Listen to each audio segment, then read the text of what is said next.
There is literally nothing quite as frustrating as heading out to the polls, totally ready to vote, only to be turned away because of a simple paperwork error, right?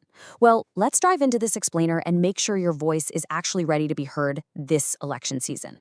Today, we're going to make absolutely sure that nightmare scenario doesn't happen to you by showing you just how incredibly simple it is to verify your voter registration status right here in Illinois.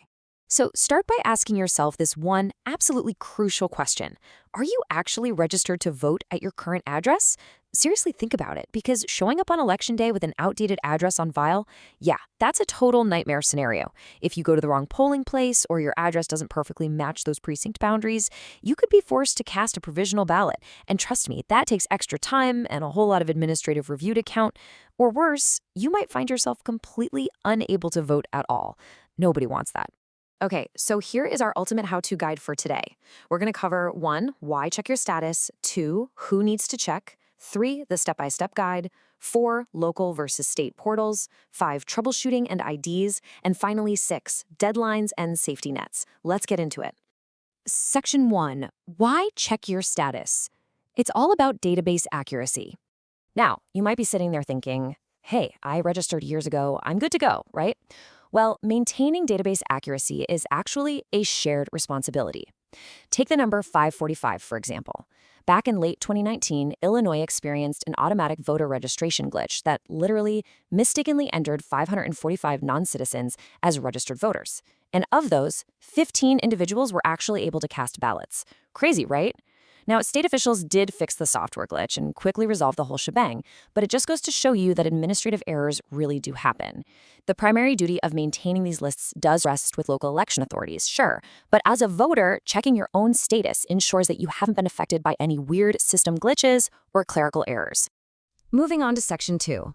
Who needs to check? It's time to verify your info. So who exactly needs to be doing this? Well, if you fit into any of the categories you're seeing here, you absolutely must verify your status. First and foremost, people who recently moved. Illinois law dictates that you actually have to reside in your precinct for at least 30 days before an election to be eligible to vote there. So if you've got a new address, your polling place has almost certainly changed. You also really need to check if you've recently changed your legal name, if you're a first-time voter, or if you're a brand new resident of Illinois. Oh, and here's a really cool fact for our younger viewers. 17-year-olds can actually register and vote in a general primary election as long as they're going to turn 18 by the date of the following general election. Pretty awesome, right? To get started on verifying all of this, literally all you'll need is internet access and your basic personal identification details. Section 3, the step-by-step guide. Let's check online fast. Okay, I promise you, the process is incredibly straightforward. It takes like 2 minutes. First, just go to the official State Board of Elections portal. That's ovia.elections.illinois.gov. Second, you just enter your full name and your date of birth. Third, input your current residential address along with your 5-digit zip code. And finally, just hit submit. From there, you can review your active status and find out exactly where your polling place is. It's like magic. The system instantly cross-references your details with this massive master statewide database that local authorities synchronize every single night, so you know it's completely up to date. Section 4, local versus state portals and where to look.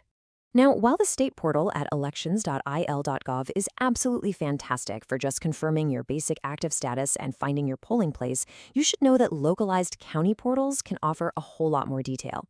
For example, if you happen to live in Lake County, they use this specialized portal called Voter Power. It's great. All you need is your name, house number, zip code, and date of birth, and it actually gives you printable registration cards, sample ballots, and get this, it even tracks your mail-in ballots in real time. On the flip side, somewhere like Champaign County's portal requires just a bit more security to get in. You'll need to input the last 4 digits of your social security number or your complete Illinois driver's license number. So definitely don't hesitate to do a quick search for your specific county clerk's website to see what kind of localized tools they have waiting for you. All right, Section 5, troubleshooting and IDs. Let's talk about fixing issues. So a super frequently asked question we see is, hey, what if I log in and the system says I'm inactive? First of all, take a deep breath. The crucial point here is that you haven't actually lost your right to vote just yet. Usually, this simply means the election authority sent a piece of mail to confirm your address and you didn't respond. Maybe because you moved and it got lost in the shuffle. However, here's the catch. If a voter remains inactive through 2 consecutive general federal elections without updating their registration or voting, their registration is officially canceled. Poof, gone. So if you do log in and see this inactive status, you need to contact your local election authority immediately. That usually just means calling up your county clerk or municipal board to update your physical signature files and your address. It's an easy fix if you catch it early. Another really common question is, okay, what documents do I actually need to fix my registration or maybe even register in person? Well, you're going to need two forms of ID. First, a primary ID. Think an Illinois driver's license, a state ID, or a U.S. passport. Then you need a secondary verification document. This could be a signed lease, a utility bill, a bank statement, or even a government paycheck. But here is absolutely the most important part, so listen up. Both documents must show your current name, and at least one of them has to prove that you physically reside at the address in that specific precinct. And usually that means it needs to be postmarked within the last 30 days. So make sure you double check those dates. Finally, Section 6, Deadlines and Safety Nets. Let's look at the timeline to vote. You're definitely going to want to keep these timeframes in mind. If you're someone who prefers dealing with paper, your mail-in or traditional in-person registration deadline is exactly 28 days before Election Day. Now, if you're using that incredibly easy online portal we discussed earlier, you do get a bit more leeway. That deadline is 16 days before the election. But what if life gets in the way and you miss both of those deadlines? Do you just give up? Absolutely not. Don't panic. Illinois actually has some pretty fantastic safety nets built right in. In fact, as the source materials assure us, if voters miss this deadline, they may also register during the registration grace period.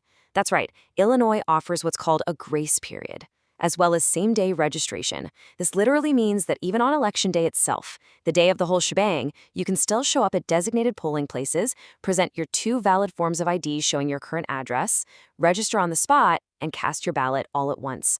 It's honestly an incredible system, and it's specifically designed to ensure no eligible voter is turned away just because they missed a calendar date.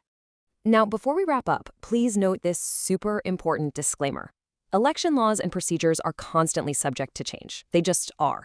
Well, this explainer covers the current statutory framework. You should always consult the official State Board of Elections website at elections.illinois.gov for the absolute most up-to-date information.